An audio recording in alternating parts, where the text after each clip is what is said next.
guys, welcome to Priceless B Movies. I'm your host, Colin Price, and I'm reviewing a newer movie for you today. This has only been out for a few weeks, and I started thinking because when I decided to do a review for this film, I started thinking, wouldn't it be cool if there was some way, like as an in joke, that I could like do the review but not actually be on camera? So the idea being like all you would see the whole video is just the room behind me, but you would hear me as if I was sitting here. Wouldn't it be so much fun to do that? Except that would be a sound mixing nightmare. I started thinking about logistically in this room, in this space, how would I do that? And I mean, just I don't think people realize just how long it takes to edit these videos just on their own. And I started thinking, I really don't want to invest that kind of time in it. And besides, if we're being completely honest with ourselves, why would I ever deprive YouTube of this gloriously handsome and equally egotistical face? The Invisible Man. The Invisible Man was written and directed by Lee Winnell, the same mind that brought us the Saw and Insidious franchises. And this time he's tackling the source material by H.G. Wells, which, of course, the book is over 120, 130 years old at this point. So it's obviously it's not a straight adaptation because how would you have to modernize it? You have to find some way to make the concept interesting after so many decades of this kind of thing been done in movies. We've had Invisible Man, we've had Hollow Man, we've had all these other different films with this premise that you can't see the villain or the antagonist. And as a result, this film has the title and the name of the Invisible Man being Griffin. Those are the only two similarities I could actually find watching this movie. It's like the only two things that connect this to The Invisible Man by H.G. Wells is the title and the name of the bad guy. That's it. So if you're wanting like The Invisible Man, like an accurate representation or adaptation of that book, good luck with this. The film stars Elizabeth Moss as a woman who is kind of stuck in a relationship with this guy. He's very controlling, very abusive, and near the beginning, she finally just decides she's going to get up and leaves, and she does finally evade this guy. And a little while later, she's approached by her sister who tells her he's dead. He cut his throat. He's dead, and you're in his will. So she goes to the will reading, and the dead guy's lawyer basically tells her, well, so he left you all of this money and you'll get it in increments for the next couple of years, except that it's solely contingent on you being deemed like legally fit. Like she can't be crazy. She can't commit a crime. She can't, if she wants to get this money. And then what follows is a very straightforward series of events that, of course, clues her into what we all knew going into this, which is that this guy is trying just to mess with her from beyond the grave.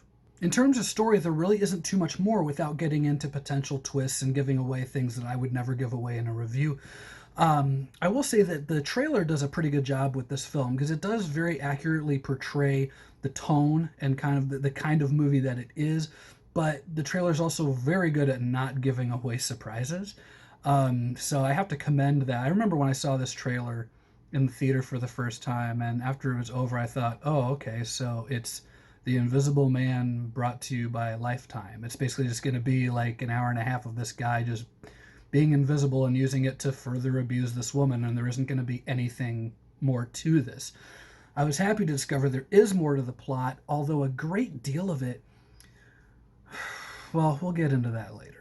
One of the things I did really appreciate about this movie is that they don't use a lot of CGI tricks. I mean, they do, but the CG, it works well enough. What I really appreciate about this film is that it didn't rely on that. There are a lot of scenes in this movie that are really creepy without even trying to be, because it's just like, okay, here's Moss's character, and she's in her room, and she leaves the room, but then the camera stays in there for just 2 or 3 more seconds. Or the camera kind of slowly turns, to reveal nothing behind her, but also obviously implying that something is, and you never really know. It builds up that paranoia and, very, very simply what you can't see.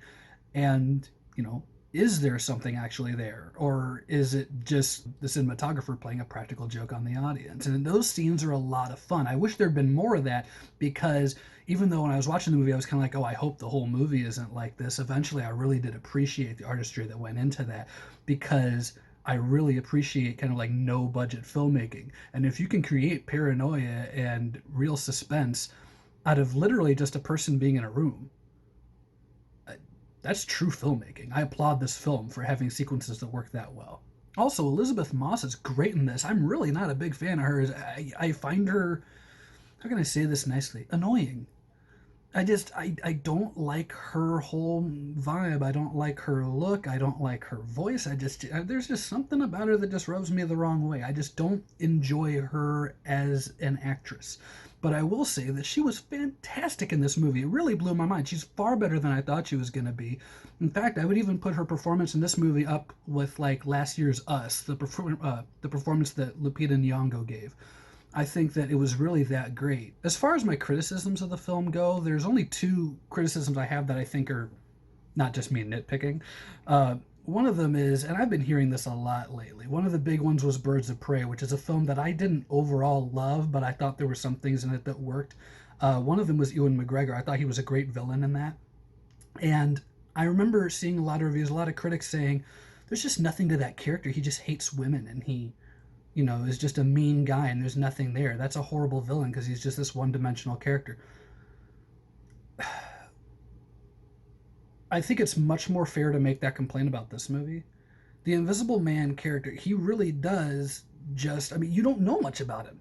You don't know anything, but you don't get flashbacks to this guy, before he died. You don't get to see him at work on anything. You don't really get shades of a character. You just get that this guy was this abusive asshole, and he's never really more than that.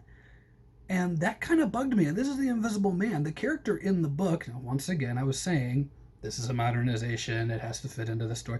But at least the character in the book had three dimensions to him. You kind of got a lot more personality out of him, whereas in this movie, he's just a dick. There's nothing out, even the way that the actor plays him, which I'm not slamming the actor or anything because he doesn't really have a lot to do on screen. But even the way that that actor portrays him isn't really, he never really is more than, I'm this jerk. Haha. My other complaint is that if you're looking for logic, you better look elsewhere. I'm willing to buy into suspension of disbelief. And, but I think that applies more to things like why did this person run this direction, not that direction? And it works because you start thinking, well, I've never been in that position. Maybe in a panic, I would have made the wrong decision too, and I would have done something that's more detrimental than helpful. Things like that, I'm like, I can buy into. Sometimes it bothers me, sometimes it doesn't. But this whole film is based on the premise that this guy is dead and has found a way to be invisible, but he's going to use that to drive this girl crazy and make her appear that she doesn't have a real grip on reality. Now, for that to work, think about all the logistics. Think about all that has to go into that. This guy can't be seen anywhere by anyone.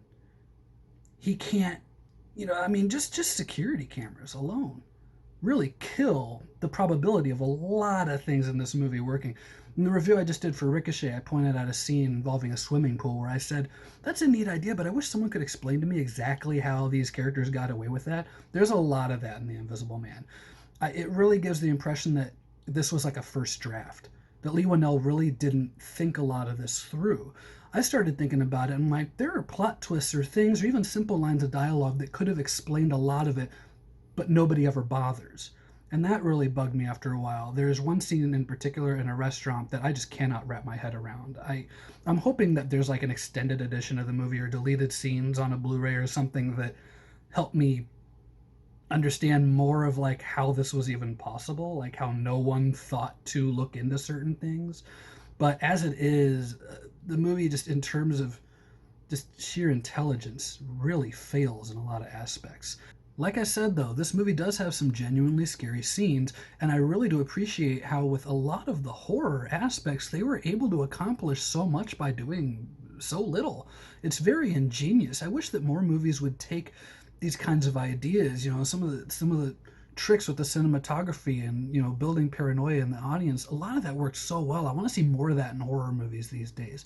So I guess it really just kind of depends on what you're looking for, because if you just want a good old-fashioned scary movie, this is a good one. If you want a good story about a woman overcoming and getting past an abusive relationship, this is a good one.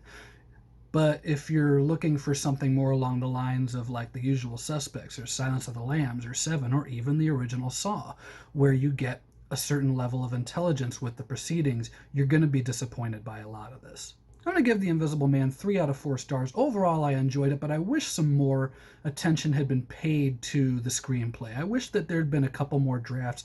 I wish that there had been a little more explanation for a lot of what happens. But I can't deny that there were several scenes in this film that made me go, whew. So I think for a lot of people, that's going to be enough, and there's no reason it shouldn't be. That's my review of The Invisible Man. Thanks for watching, and stay tuned for more Priceless B movies.